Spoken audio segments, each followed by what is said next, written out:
Hey, I'm back with No Frills Hi-Fi. Today we're going to be looking at the iFi Up Travel. This is a really cool little device. It's a Bluetooth receiver and transmitter. So you probably have seen one or the other more often than something combined. But what you can do with it, it's got a lot of uses, probably more than I can think of. But if you're on a plane, you want to listen to an in-flight movie or radio, you can plug into that and use Bluetooth headphones. You can actually use two pairs of Bluetooth headphones with this at once.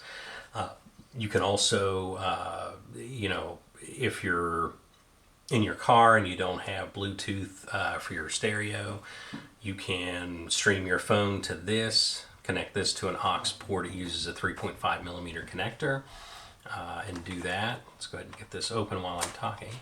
It's $99 plus tax on their website. I'll put all the links in the description.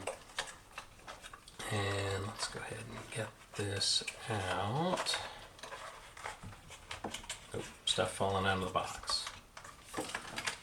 There we go. So we've got an iFi sticker, a quick start guide.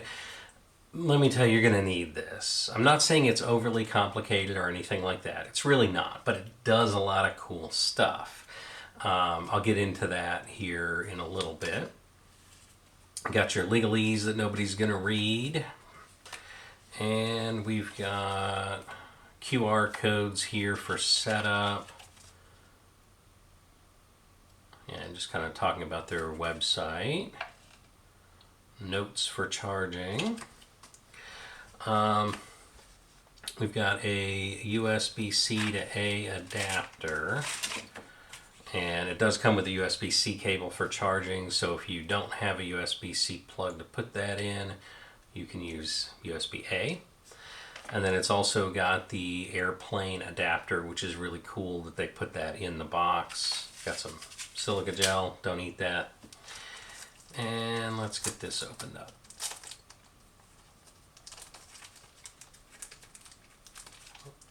Stuck on something there. Got a little piece of paper there, cardboard. And I'm going to take care of that because I may have to put that all back in the box if I ship it back to them.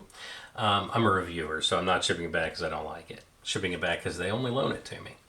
But right away, I can tell you it's really small, really lightweight. Of course, you wouldn't expect it to be some huge device, but I do like it that it's small enough to fit in your pocket and it's not going to get in the way. You can put it in a bag or purse or something, take it with you. So that's really cool. It does, let me pull up my cheat sheet here. It does do a lot of stuff.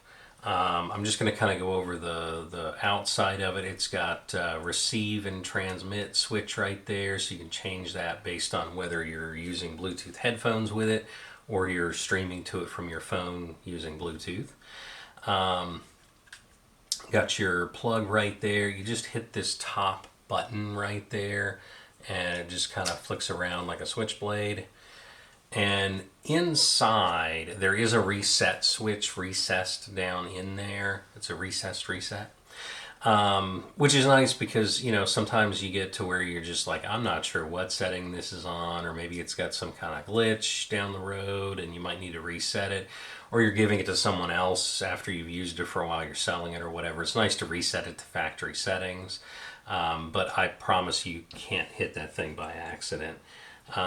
You'd have to really try, get in there with like a little screwdriver or paper clip or something.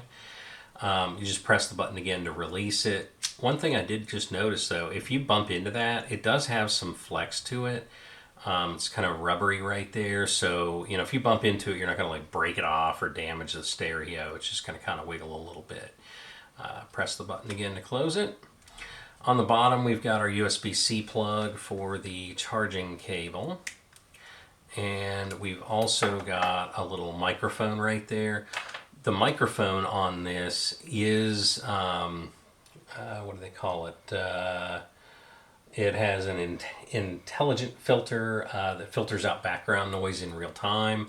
So if you're using a Bluetooth headset and you're using it to talk on the phone or something like that, you can do that, and you're not going to have to worry about background noise if you're in public. Then on the front, we've got this button down below. That does a ton of stuff.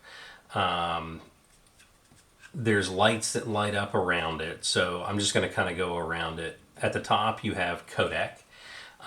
That's where when you're playing through headphones, you can change what Bluetooth codec you want to use.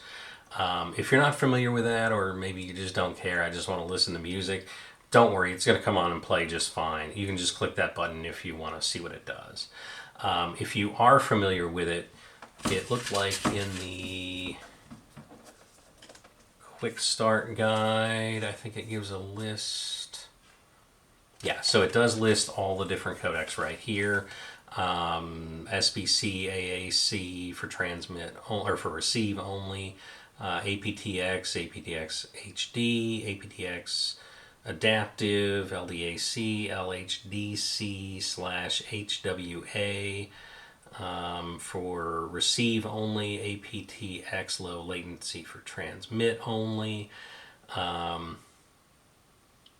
Yeah, that's pretty much it. I don't know what more you'd need than that.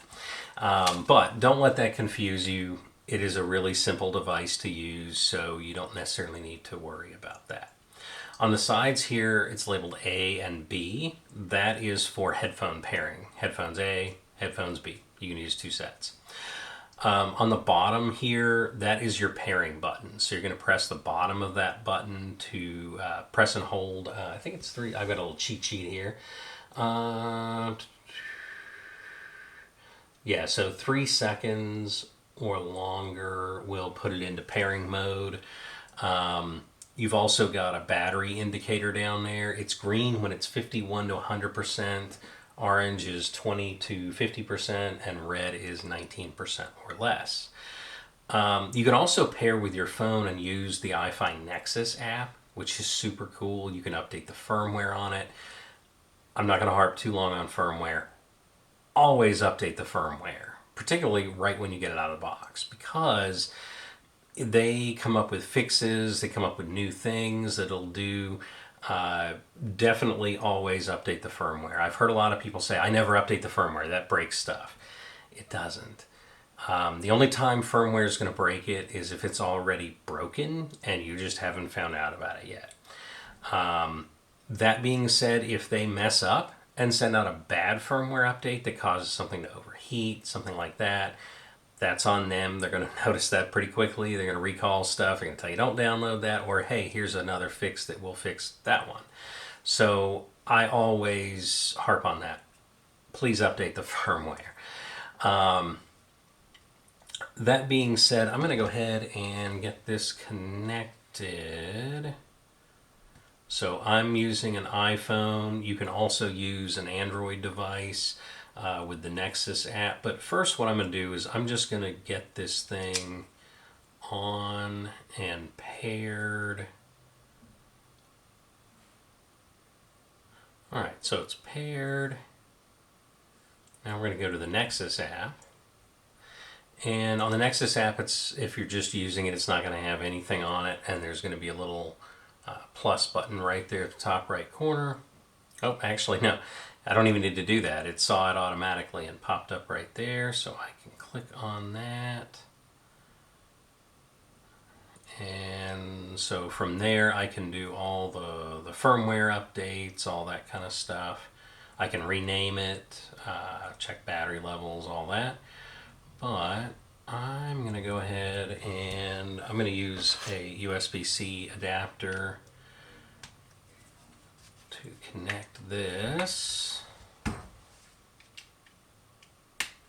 And I'm going to use, I've just got Beats Flex. I'm not a big Bluetooth guy, Bluetooth headphone guy, but I do have these for work. So we're going to go ahead and try these out. And it's automatically labeled A, which is cool.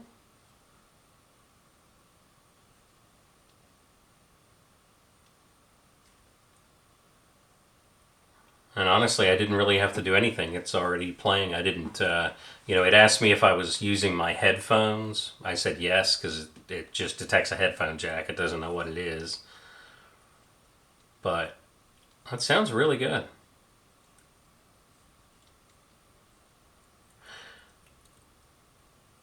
Now, I will say, I'm not a Beats fan. These are a bit bass heavy. I would probably never use these for listening to music. I use them for like conference calls and stuff. Um, but it sounds really good. The bass, it is a little bass heavy. I would blame the headphones on that. Um, but I mean, it does sound really good. Detailed, everything you'd want. And I like how simple it is to use. I mean, it didn't take me any time at all to connect that. I fiddled around more with the phone than I did with that, which is super cool. And if I wanted to add some other headphones, I could go ahead and connect to another pair. I'm going to turn that off so I can hear myself think. But, I like that I can connect it to another pair and, I can listen to it with someone sitting next to me, which is kind of cool. Because most stuff that you see like this comes with one, and it also doesn't typically transmit and receive. Let's go ahead and get that out. But yeah, I mean, I really like that little thing. I kind of had mixed feelings about how I would review this because, like I said, I'm using Beats headphones, and I wasn't sure that it would sound okay, but it sounds great. I would imagine if you have a quality pair of headphones, not that those aren't, but they're made for working out. They're not made for really actively listening to music. But if you had a really good pair of headphones, I would say it would sound even better. But everything's right where it needs to be, sound wise, volume's good. Um, I can't really think of a negative to it.